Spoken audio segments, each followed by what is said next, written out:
40e jour. Permission inadéquate, erreur maladive. Une torsion au fond d'un cœur, une candeur dans la torpeur. Et les images sanglantes d'un appel à la confrontation, à la guerre, à la sensation d'engendrer des théories, des thèses complotistes, là où on n'arrive plus à enrichir le débat d'intelligence, là où tout débat termine en pour ou contre, en simplicité, en scandale dichotomique où l'épaisseur des solutions n'est autre que l'excuse ou l'accord. Quand le regard sociologique, le regard du différentiel, le regard de l'accueil et du partage, de l'entretenu réglage d'humeur ne peut plus être entendu.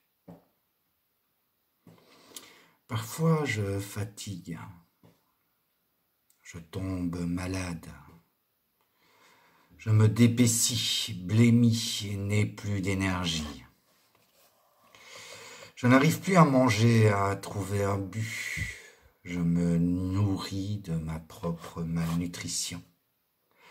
Me ressens ermite de plus en plus et me projette une image de moi qui se dilue, qui prend la place, qui me décalque déjà ma présence dans ce futur qui vient, dans ce futur déjà vécu, peut-être dans un multivers, du moins, dont la sensation de déjà-vu est prégnante, concordante et absolument pas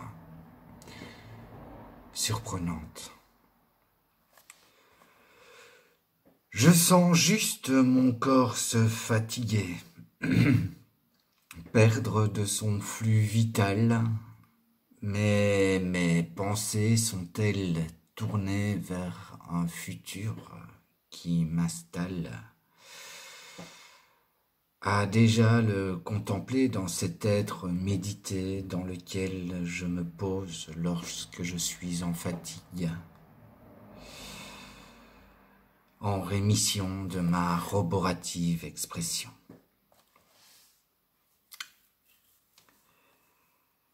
Savoir accueillir la fatigue roborative, la délectation de la maladie, la baisse d'énergie, la dépression passagère,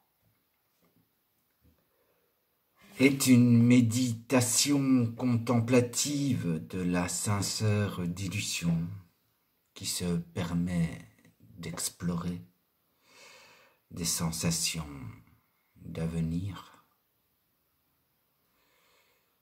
de ce présent à venir dans un passé révolu, déjà résolu.